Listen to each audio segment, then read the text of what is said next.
2021లో పశ్చిమ బెంగాల్ ఎన్నికల్లో మమతా బెనర్జీ తృణమూల్ కాంగ్రెస్ తరఫున పనిచేసి విజయం సాధించిన తర్వాత తను ఇక కొత్త రంగంలోకి ప్రవేశిస్తాను అని ప్రశాంత్ కిషోర్ ప్రకటించాడు. అప్పటి వరకు మార్కెట్ వ్యూహకర్తగా సర్వేలు లేదా వివిధ పార్టీలకు ఈవెన్ పరస్పర ప్రత్యర్థులైన పార్టీలకు కూడా వేర్వేరు చోట్ల పనిచేసిన ప్రశాంత్ కిషోర్ అప్పటి నుంచి జన్ స్వరాజ్ యాత్ర అనేది ప్రారంభించారు. అక్టోబర్ 2న ఆయన 2 ఏళ్ల కిందట ప్రారంభించారు. జన్ స్వరాజ్ యాత్రలో భాగంగా ఆయన బీహార్లో 5,000 కిలోమీటర్లు తిరిగారు. 5,000 కిలోమీటర్లు తిరిగి 14 జిల్లాలకు కాలినడకన వెళ్ళారు. 10 జిల్లాలు ఏమో కారులో తిరిగి కవర్ చేశారు. మొత్తం మీద బీహార్లో తిరగడం అయిపోయింది. రేపు అక్టోబర్ 2వ తారీఖు అంటే గాంధీ జయంతి నాడు ఆయన యాత్ర కూడా గాంధీ జయంతి రోజే ప్రారంభించారు.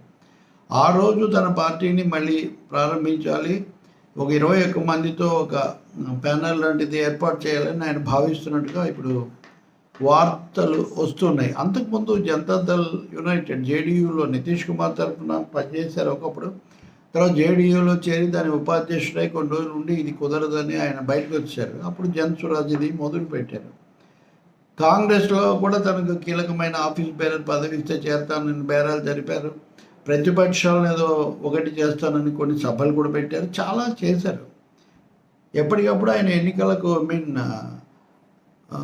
ఎన్నికల ప్రచార వ్యూహానికి దూరంగా ఉన్నానని చెప్తూనే ఎన్నికలను ప్రభావం చేయడానికి చాలా పనులు చేశారు. మొన్నటి ఎన్నికల్లో కూడా 300 స్థానాలు వస్తాయి, గతసారి వచ్చినన్ని వస్తాయని చెప్తూ వచ్చారు. ఆ అంచనా తప్పింది.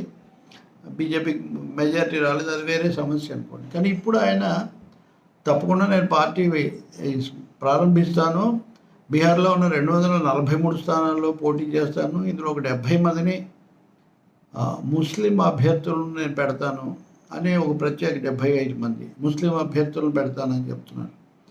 ఈ ముస్లిం అభ్యర్థులను పెడతానని చెప్పడంలో కూడా చాలా స్పష్టమైన రాజకీయ ఆలోచనలు వ్యూహాలు ఉన్నట్టు కనిపిస్తుంది.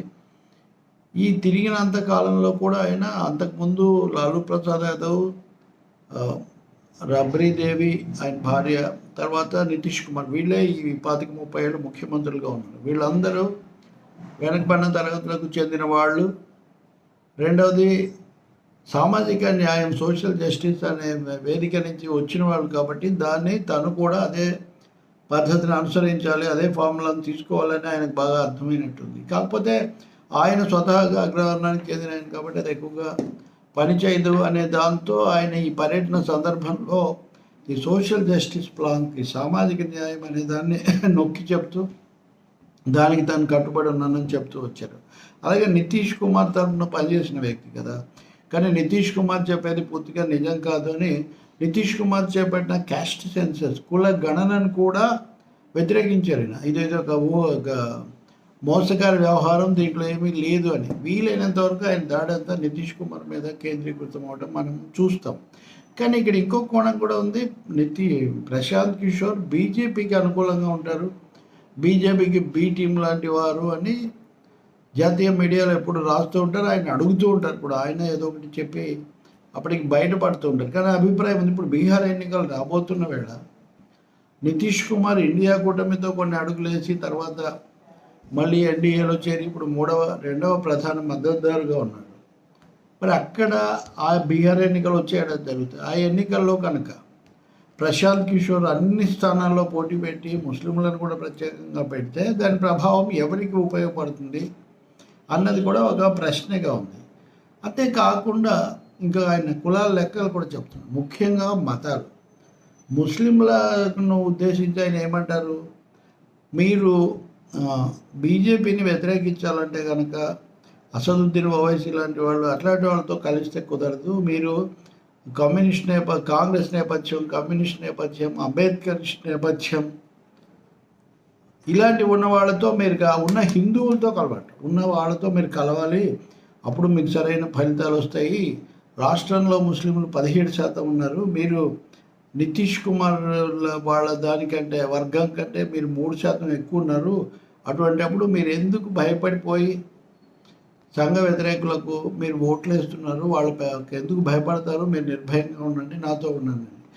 దళితులు, వెనుకబడిన తరగతులు, ముస్లింలు వీళ్లను తన పునాదిగా చేసుకోవాలని ప్రశాంత్ కిషోర్ ఆలోచిస్తున్నారు. ఆయన పర్యటనలో ఆయన మాట్లాడింది కానీ, ఆయన చేర్చుకుంటున్న వాళ్ళు కానీ, ఆయన కూడగట్టుతున్నది కానీ వాళ్ళనేది. నిజంగా వీళ్ళు గెలిచేటంత బలం ఈయనకి ఇస్తారా? ఇవ్వకపోతే ఈయన ఓట్లు చీల్చడం అనేది ఎవరికి ఉపయోగపడుతుంది? ఇది ఇక్కడ పెద్ద ప్రశ్నగా ఉంది. నితీష్ కుమార్ని అనుక్షణం అవహేళన చేస్తూ ఉంటారు. నితీష్ కుమార్ ఏమో ఇప్పుడు బీజేపీతో ఉన్నారు. ఇంకో వైపున తేజస్వి యాదవ్ బలంగా ముందుకు వస్తున్న పరిస్థితి కూడా ఉంది. మన ఎన్నికల్లో కూడా వాళ్ళు గెలిచినప్పటికీ వీళ్ళకి వచ్చిన ఓటింగ్ గణనీయంగానే ఉంది. కాబట్టి ప్రశాంత్ కిషోర్ రాజకీయ పర్వం మొదలవుతుంది బీహార్లో. దేశంలో పెద్ద రాష్ట్రాల్లో ఒకటిగా ఉన్న బీహార్లో ఆయన అడుగు పెట్టబోతున్నారు. అది ప్రత్యక్షంగా పరోక్షంగా ఎవరికి మేలు చేస్తుందో ఒకటైతే స్పష్టంగా అర్థమవుతుంది. ఆయన బహుశా ఇప్పుడున్న సూచనల ప్రకారం ఆయన కాంగ్రెస్లో చేరేది లేదు. అన్ని సీట్లలో పోటీ చేస్తారంటున్నారు. పైనుంచి కింది వరకు ఓట్ల చీలిక అయితే తీసుకొని వస్తారని అర్థమవుతుంది. రెండవది, ఏ వర్గాలు అయితే అటు బీజేపీకి వెయ్యమని వస్తున్నారో వాళ్ళనే తను కొన్ని నినాదాలతో ఆకర్షించే ప్రయత్నం చేస్తున్నట్టుగా కూడా మనకు అర్థమవుతుంది. ఇంకా వాస్తవంగా అక్టోబర్ 2న గాంధీ జయంతి రోజు దీన్ని ప్రారంభిస్తానని చెప్తున్నారు. కాబట్టి గాంధేయవాద్ అని ఇప్పుడు చెప్తుంటారు కదా. సో ఎలా ఉంటాయి వాస్తవ రాజకీయాలు, ఎలా ఉంటాయి చెప్పడము, ఎప్పుడెప్పుడు ఏదో ఒకటి మాట్లాడటం, అది వేరు. ఇతరులకు సలహాలు ఇవ్వడం వేరు. తనే స్వయంగా ఇంతకుముందు ఆయన దెబ్బతిన్నారు కదా అని చాలామంది అంటూ ఉంటారు. సో ఇప్పుడు ఎన్నికల్లో నిజంగా రంగంలోకి దిగితే, కానీ ఎందుకు దిగుతున్నారు? అది కూడా ఏరికోరి బీహార్నే ఎందుకు ఎంచుకున్నారు?